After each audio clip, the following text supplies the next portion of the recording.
A well-known congressman becomes Florida's Democratic candidate to recapture the governor's office. Charlie Crist will face incumbent Republican Ron DeSantis in the November election. Crist had served as the state's 44th governor as a Republican before stepping down in 2011. In another closely watched race, Congresswoman Val Demings won the Democratic nomination for U.S. Senate. She will challenge incumbent Republican Marco Rubio. And in New York, House Judiciary Committee Chairman Jerry Nadler defeated longtime colleague Carolyn Maloney. They competed for the same seat. After redistricting merged their districts separately, each party retained seats in two other congressional special elections. Democrat Pat Ryan defeated pro-life Republican Marc Molinaro, and Republican Joe Sempolinski defeated Democrat Max Della Pia. All right, now we go to Chris Bedford, co-founder of WriteForge.com and senior editor at the Federalist. Chris, great to see you again. First off, I want to get your reaction to the president's student loan proposal, and also what do you make of the timing? I don't know exactly how legal it's going to end up being. It looks like this is a kind of proposal that was backed by a 9/11 era law that was designed to take care of U.S. soldiers and guardsmen who are having to leave colleges or leave behind loans to serve our country.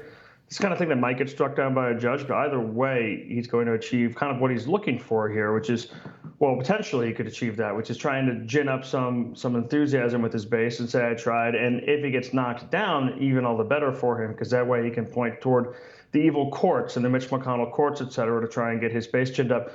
So far, I'm not exactly sure how it's going. The president of the NAACP has attacked it as a handout that takes away from black people, particularly black women, he said. And it's certainly something that benefits people who have graduate degrees, for example, much more disproportionately to anyone else in this country.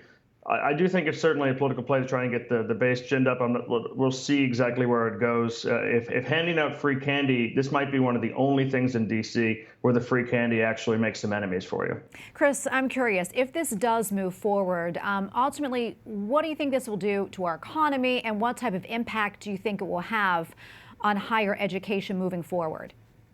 Well, it's just continue the burgeoning of the higher education, which is something that's really destroying our economy. The United States has built a completely fraudulent credit system where everybody gets rich except for our actual graduates and our people. A lot of these colleges are unanswerable to how well their students do ever. They keep on taking this money. Their endowments continue. And if this goes through as currently designed, we're going to be back to the exact same problem in merely 4 years. You have to actually go after the root of this, and government just trying to cancel debt or make monopoly money out of this is not going to help that. You have to tackle these colleges and the question of why so much taxpayer money is going toward private institutions in the first place, institutions that have so many billions of dollars in reserve in the first place. That's something that Republicans and Democrats who have a more populist streak ought to be looking at. Why do these universities and colleges seem to undermine our economy, undermine our students, and undermine, if you're a conservative or a Christian, your political religious beliefs every single year, or receiving money hand over fist from the taxpayer? On a different note, yesterday a number of midterm elections were held, including in Florida, where Governor Ron DeSantis, a pro-life Republican, will now face Charlie Crist, a former Florida governor. Your thoughts on that? This is something that's gotten the Washington Post and CNN very excited that Ron DeSantis is going to go down because they pulled out former Republican and serial loser Charlie Crist to try and run against him. I don't see it going anywhere so far. It seems like something that they're getting very excited about, but Ron DeSantis wasn't on the ballot for this.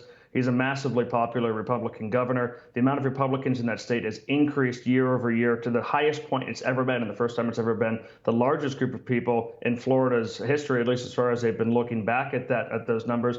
And Charlie Crist began his campaign saying, I don't want your vote if you're a Ron DeSantis voter. I don't want you because you have hate in your heart.